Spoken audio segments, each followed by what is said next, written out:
Hey, it's Mark Ferguson, and this is my 1981 Aston Martin V8 Volante. I've owned it about 6 years. I absolutely love this car. It's actually a car I've always wanted since I was a kid, and it is not the fastest car by any means, but it sounds amazing. It's a great driver, and one of the classiest cars you will ever see. So we're going to talk about it, take it for some drives, and I'll show you a lot of the quirks and different stuff with this car.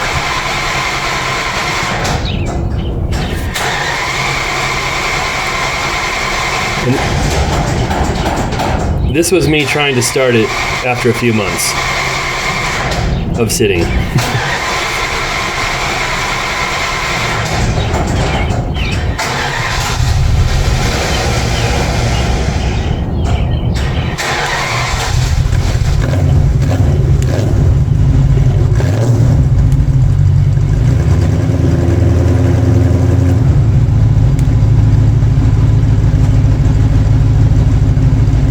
And I do have a few cars. That's an 88.5 Countach next to it.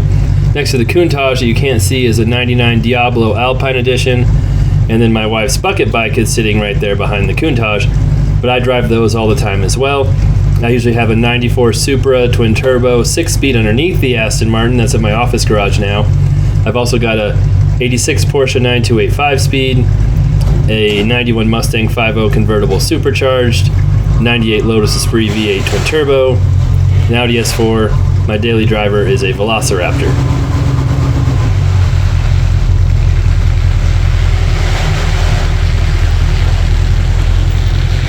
And this car has about 35,000 miles on it.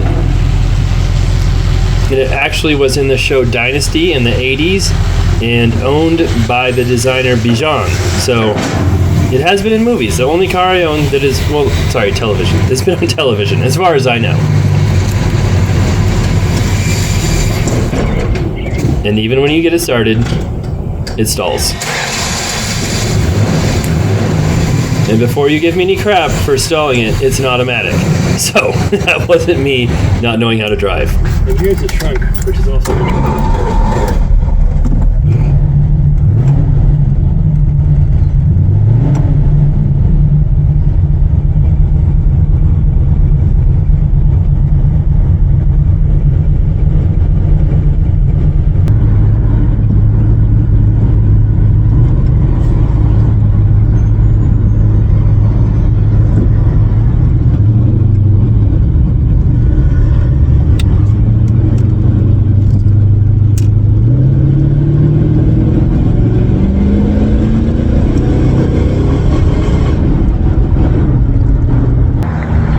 Just stopped by for a quick bath.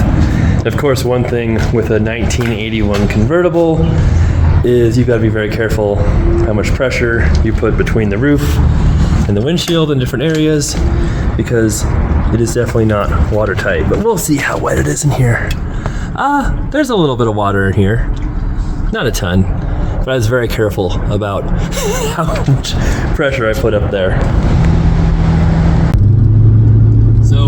It's Fun Car Friday. We're in the 1981 Aston Martin. I love this car, but a lot of people don't know what it is. And I love it because in the 80s, when I was a pretty young kid, I had a car book my sister gave me, and this car was very prominent in that book. And I just always loved the looks of it.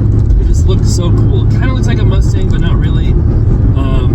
It's not anything, super exotic or crazy. Just the lines on it are just done so well, and they're so rare, extremely rare. I think the first time I ever saw one in person was at a car show about 10 years ago in Denver, and it was this car. And I ended up buying this car a few years later. But even though I loved this car, if I had ever seen one before, I hadn't noticed it, or as a kid I didn't know what it was. But I feel like I would have known exactly what this car was since I was 8 or 9, and I would have noticed that car if I had seen it. So super rare, incredibly rare, really fun, and for attention, it doesn't get as much attention as the Lamborghinis or the Supra or the Esprit, maybe even the Porsche 928. It's hard to say, but people still look at it like, oh, what is that? They don't really know. But then once in a while, you'll get somebody who knows what it is, and they will lose their mind. They will go bonkers. They just be like, oh my God, it's an 80s Aston Martin, because you just don't ever see them. And my wife, this is one of her favorite cars. She drives it a lot, and she took it to the grocery store one time, and some guy came up to her, and he's like, oh my God, is that an Aston Martin? He's like, is that a Vantage? What model is that? And my wife, I've told her before, it's just a V8. Like, people get very confused about that. It's not a Vantage. It's not a, the model is a V8, an Aston Martin V8. That's all you call it. And people still want to give it a different name. And I think she probably said that, but she's like, it's a V8. He's like, oh, I know it's a V8. What model is it? And she's like, oh, I'm not sure. And he threw up his arms like, you're driving around in a 1980s Aston Martin, don't even know what kind of car. So she's like, he was pretty upset that she didn't know it. But the truth was, he didn't know what model it was, and I don't think he believed her when she just said it's a V8. So there are lots of different model designations of model for these cars, but they are all just Aston Martin V8s. And a lot of people call them a Vantage. The Vantage was a trim level for the Aston Martin V8. Not all V8s are Vantages. This is not a Vantage. A Vantage was basically a modified high horsepower version of this car. Had like 100 more horsepower, maybe more than that, and was a very special car. And they didn't start making the Vantage until, I think it was the late 70s. They did not make a Vantage in the convertible model until the mid 80s. I've got a book that gives all these. But it was impossible to get a Vantage and convertible in 1981, I know that. And I believe it wasn't until like 84, maybe 83 that you could do that. So this is a Volante, which means convertible. So it's an Aston Martin V8 Volante, and the Volante just means it's a convertible. You'll also hear the term Oscar India and X-Pack and all kinds of different, add-ons. The Oscar India was just basically the version of the V8 from 78 to 84 or something. Don't quote me on those dates, I don't think that's correct. But it was just basically, instead of having a hood scoop with an open scoop they had in the early 70s and mid 70s when this car was first built, they have a closed hood bulge now. And there's a small spoiler in the back. And that's literally just what the Oscar India means, is the styling changed a little bit differently. They changed it again in the mid 80s, and I'm not sure what the exact name is for that, but then they had the X-Pack come out, which was a high horsepower car, very rare car. And those are like $600,000, $800,000 now to buy those. This is probably around $200,000 if I had to guess. I see prices all over the place. They're so rare, it's hard to price them. I bought it for $125,000 5 or 6 years ago, which I thought was a good deal. I've seen some come up for sale, but they're pretty rough and not in great shape. So it's hard to say, what the real value is. You don't see many convertibles come up for sale either. I think the convertible looks way better than the coupe. And I love the convertible too. I think they're about the same production numbers, convertibles and coupes. I don't think there's any rare. Oh, we've got a train that is stopped. Ooh, gross. I want to go just over there. That's one of my properties right there too. I have that. That was one of my first commercial rentals I bought right over there. If you can see the pink building. And I actually own that semi-trailer too. As part of the deal, the guy, I forgot what happened. I had to pay a little extra for him to take care of a tax bill or something weird happened, and I got that semi as a bonus. I've never been in it. I don't know exactly what kind of shape it's in, but I own that. It's not a semi, it's just a trailer. It's not like the truck or anything. Well, this is not good if we've got a stopped train right here. I'm sure I've got other stuff I could do besides being stopped for this train. I can turn this way if people are turning. I don't want them to run into me in my car, that's for sure.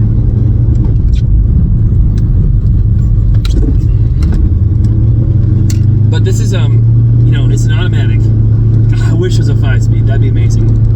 rare. Those are harder to find. Some people actually convert the automatics to 5 speeds, and it doesn't really hurt your value because it makes the car so much better. If you keep the original 3-speed, you know, it's not that big of a deal.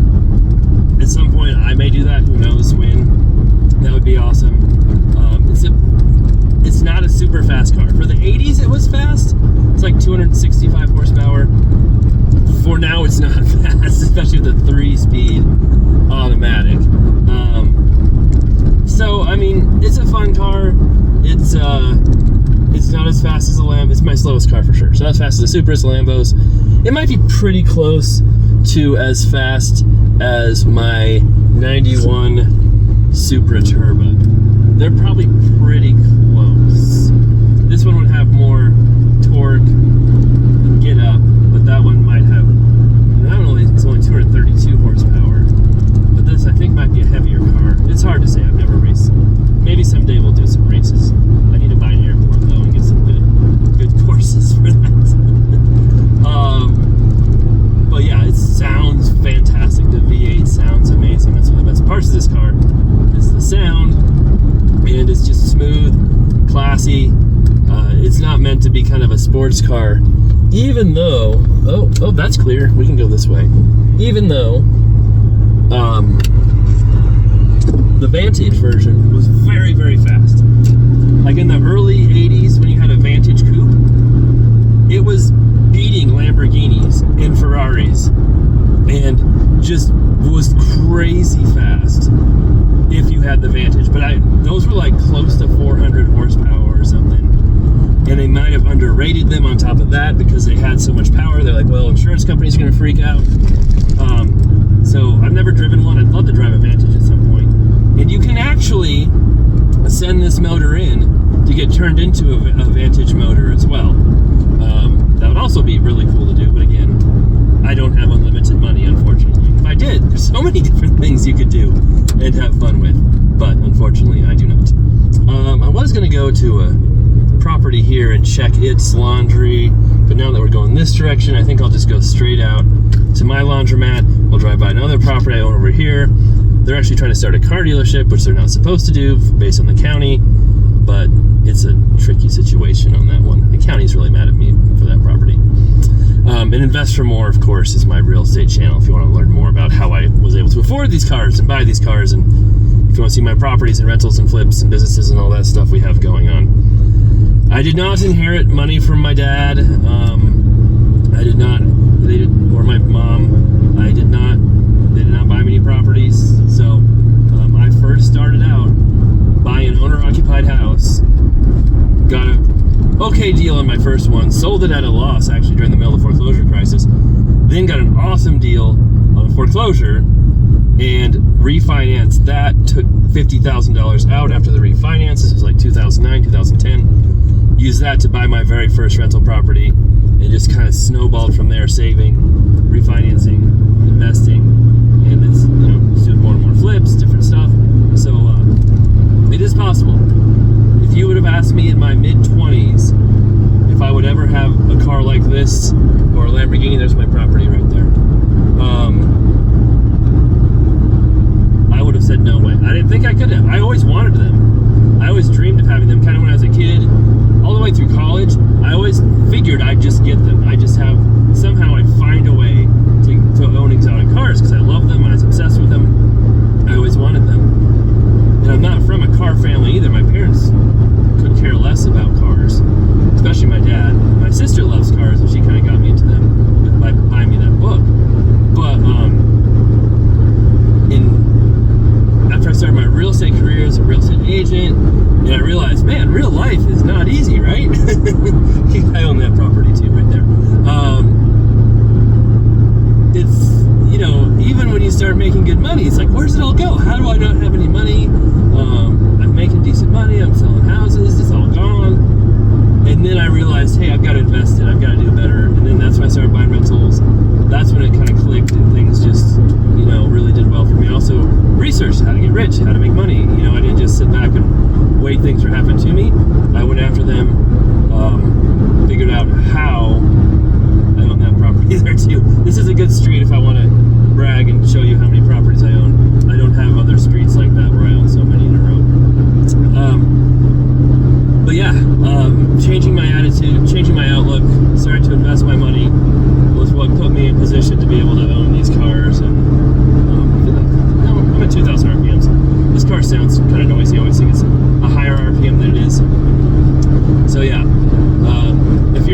twisting, a tire on the road, not a good spot for it.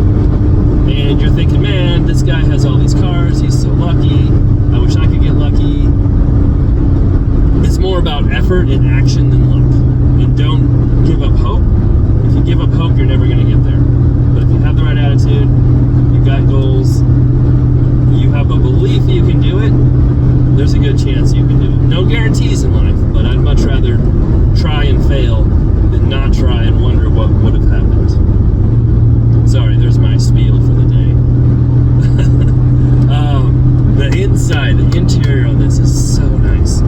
But it's kind of a weird driving position, and that was when I first sat in. The first time I sat in an Aston Martin of this era was this car, and I was able to test drive it and sit in it before I bought it, which is very rare. For all my other cars, pretty much I couldn't do that because of Lamborghinis. I mean, I've sat in a Countach before, I'd sat in a Diablo before, I'd never driven one before buying it. I'd sat in a Spree before, never driven one. I had driven Supras before, but yeah, for a lot of my cars, I'd never driven them or sat, or I sat in them, but never driven in them to see like what the driving position was like, how it fit. And this one is like the seat will go probably 6 inches farther back. You have tons of room, and I'm 6'1", so tons of headroom. I'm good there. And I almost feel like it'd be nice if I could move my seat back a little bit more. It might be a little bit more comfortable for my legs. But my steering wheel is fixed. I don't think, gosh, wouldn't that be crazy if it did come out in all these years and I didn't know that? It doesn't come out farther. If it was telescoping, it'd be such a better driving position right here. But I've got to, you know, even in this driving position, I've got to like straighten my arms out to reach the steering wheel. And maybe I do have slightly short arms. I don't think it's anything like crazy, but you know, I played basketball and didn't have as high a reach as a lot of people my same size. But still, like if it was out here, it'd be so much better. And the other thing too is when I'm turning, I scratch my dash with my fingernails sometimes, and I don't have, you know, crazy fingernails, just normal dude fingernails. And it's not the end of the world, but like every time I do, like, oh, there goes another chunk of my dash coming off. So that is the weird thing, but still, it's comfy, it's comfortable, the seats are comfortable. Honestly, people don't believe this. Probably my most comfortable cars to drive in is the Diablo. The seats, once you get in there, it's got plenty of room. It is an extremely comfortable car. My Countach is extremely comfortable too. The only issue with the Countach is your headroom, you know, is real tight. But otherwise, the seats are so comfy. So people talk about Lamborghinis being uncomfortable. They're really not. I love them. Now, if you're a really big person, if you're taller than me, it's going to be tough in the Countach. You can be a little taller and fit in the Diablo.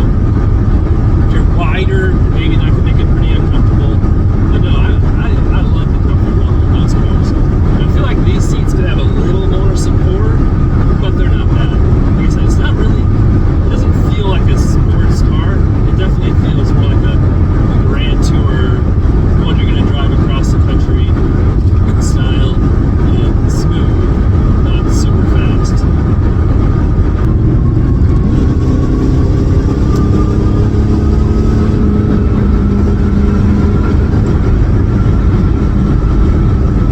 It takes a little while.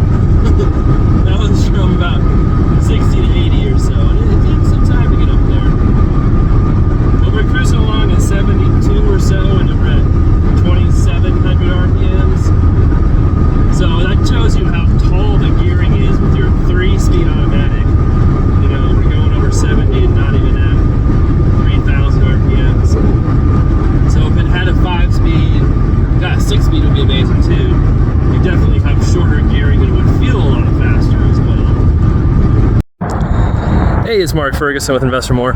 We're back at the tiny laundromat, going to see if it's still doing better with sales. We're going to collect quarters, see how much is in there, or see if it's a horrible week like we had at the start of the year. It's Fun Car Friday, so I'll have the Aston Martin out for the first time in a while, and I'll have a full video on that car on my car channel as well, if anybody's interested, Mark's House of Cars.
So this does have power windows. And ashtrays everywhere. These are for the passengers in back, I think, because when you shut the door, it's back there, but dangerously close to the seat, so not sure I agree with that. You've got an ashtray here. You've got different horn tones there, a high-pitched or a light-pitched. Hazard lights, interior lights. I don't know what all the rest do. You've got your plaque commemorating it for being in Dynasty. And then you've got your heat, and supposedly has air conditioning controls here. I don't know how to use them because it's got the custom wood and no directions. The radio, it works. Your clock, I think it works, but I haven't set it forever. Your instrument panel lights here. Your choke, which I never use. I just give it a little bit of gas when I start it. Your lights over here, that's your horn right there. You push that in, that's your horn. Your wipers right here. And then this is the power top. So we unlatch that, and what's kind of crazy is you push it and nothing happens. But, oh yeah, the emergency brake. So it's off now. To put it on, you pull and press the button. To release it, you just pull it. You put the brake on, and the top works. It's so weird. There we go. They need a little push. I have no idea why they want you to have the emergency brake on when you put the top up, but they do. And then it's got a boot. Oh. I put it, whoops. Here. Hold on.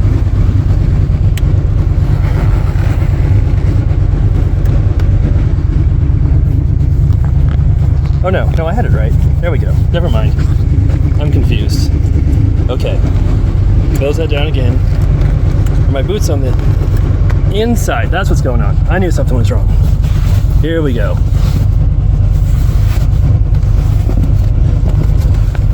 Pull all that out. Okay.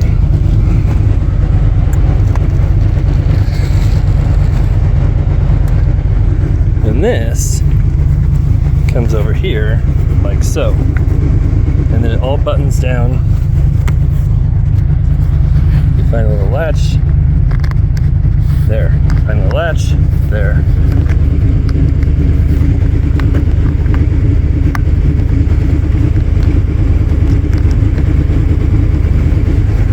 And there's two buttons right there.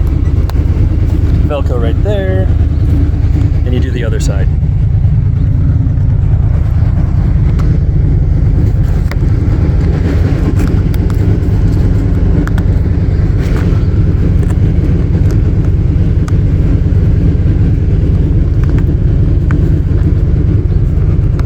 Tight. I haven't had this down for a while. My leather might be shrinking just a touch, so it's a good thing we're doing this.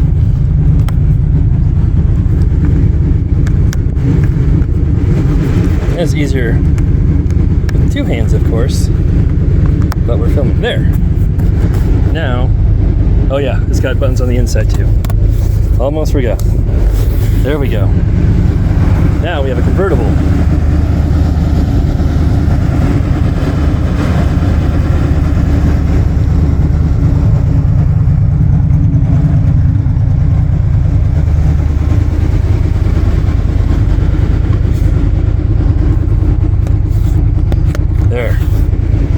Now we're good to go. And here's the trunk, which is also interesting in this car. So I've got some Laundromat stuff in here.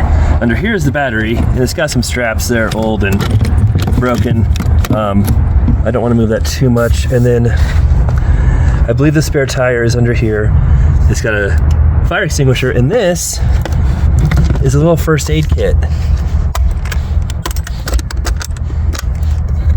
So in case I get hurt while, hold on, there we go, while driving, I've got some bandages, some swaps. I'm sure they're all in really good shape after 40 years, but it's kind of cool to have that. And I'm guessing there's tools somewhere, but I'm not really sure where. I said I kind of explored this whole car and everything about it when I first bought it, but it's been a little while.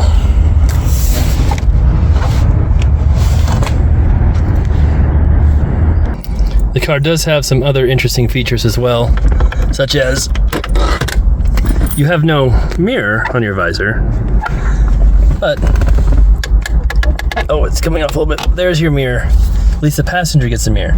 The driver does not.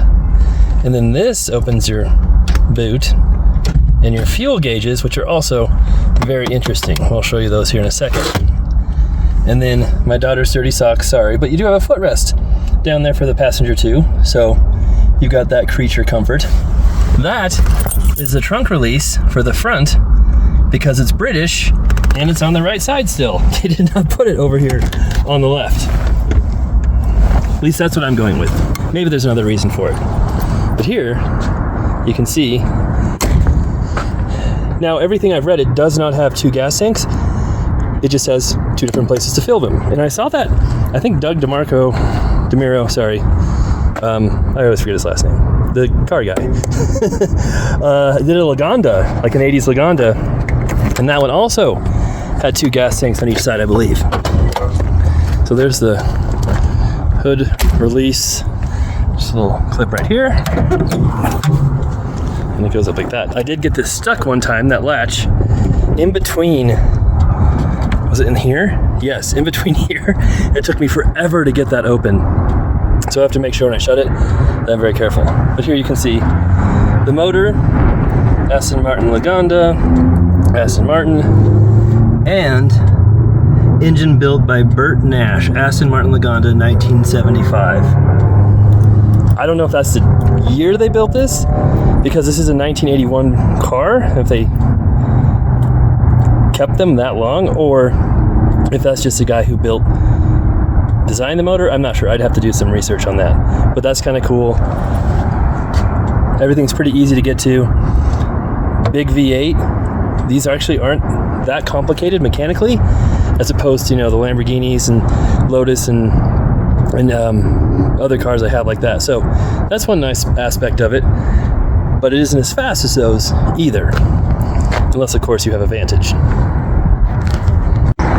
Thanks for watching. I hope you guys enjoyed the car. If you have questions, leave them below. And I'll have many other videos of my other cars, and probably this car too.